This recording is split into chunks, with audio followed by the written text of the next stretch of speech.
Hi guys, in this video I'm going to talk about insulin and lean muscle mass. Now some people are trying to build more muscle mass and they're not able to do it.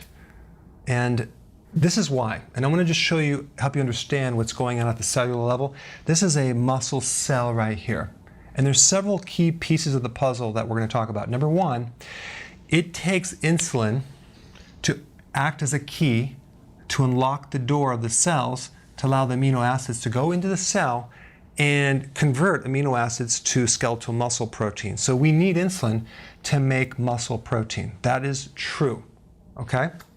The problem is that most people don't understand what insulin resistance is. When you have insulin resistance, which is a pre-diabetic state, or you're a diabetic type 2, you have a situation where you have lots of insulin, but it's resistance, it's not working in the body. So you basically have a deficiency of insulin with insulin resistance, okay?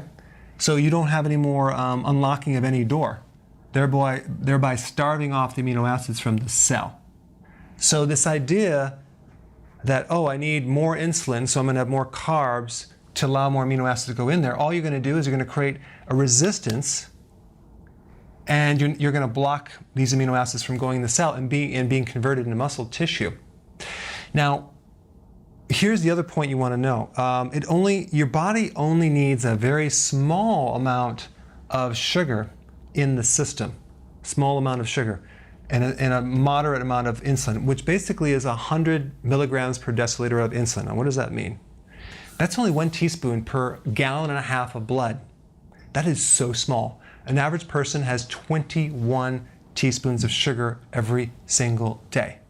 So we need a very, very small of carbs. So when you do carbo loading or you increase a lot of sugar, you're basically shutting down the insulin's ability to work, okay? So we need some insulin, but we don't need to trigger it by carbs. We don't need to increase it by taking more sugar at all. We don't want to do that. Just what we want to do is we want to look at these other factors. You can actually have a normal insulin without having any carbs, okay? And just your body can make sugar, your body can make normal insulin if it doesn't have too much sugar. So it also takes exercise to stimulate a hormone called growth hormone that then will make the amino acids convert to muscle protein as well. So we need this hormone called growth hormone. That triggers this process. So we need normal insulin, growth hormone. We need a trigger to make this happen. So if you want to build muscle mass, you have to do something. You have to work your body. So growth hormone is triggered by hardcore exercise, high intensity exercise, full body compound resistant training with lots of rest. If you overtrain, you'll actually never allow the recovery because exercise basically breaks down the muscle and it's the recovery that actually builds the muscle through growth hormone. But you gotta stimulate the muscle and then you have to let it heal through the sleep. That's why the deep sleep is key. If you don't have enough sleep, you're not going to build muscle. More sleep, more muscle mass. You need moderate amount of protein. If you do higher amounts of protein, like lots of protein, you can actually jam up the liver and you can also trigger insulin that will create insulin resistance. So you need a little bit. You don't need a lot. You need high quality. Fish is very high quality amino acids. Some people do whey protein. I'm not against that, but the problem, it's so lean, it doesn't have the normal fats in it that you also need to buffer some of the insulin response. What triggers insulin a lot more than other proteins is low-fat whey protein. It's low-fat and it will spike insulin. So if you're going to consume whey, add some fat to it, maybe coconut oil or something like that.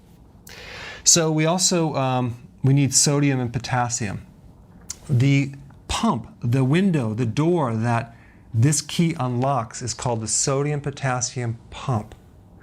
So you have these minerals that exchange that allow this little transport of protein to go through, and also vitamins and minerals and glucose. But we need this pump. So that means that if you're not consuming enough sodium, it won't work. But more chances are you're not consuming enough potassium. You need way more potassium than sodium. Sodium is you probably need like a half a teaspoon of sodium per day, but you need 4,700 milligrams of potassium every day to get your normal requirement. That's like 7 to 10 cups of vegetables.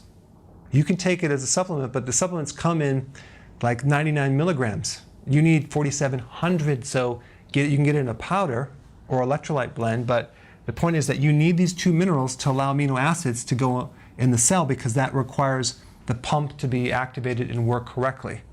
So just sometimes by fixing this ratio of minerals, you can get more lean body mass because you'll get more entry. In fact, sodium potassium actually also will fix insulin resistance as well, right? So I just wanted to kind of break down this problem in little pieces to see where maybe you might need to strengthen an area versus another area. Put your comments below. Thanks for watching. Press it. Forget it, I'm done. Press the subscribe button and I will keep you updated on the future events.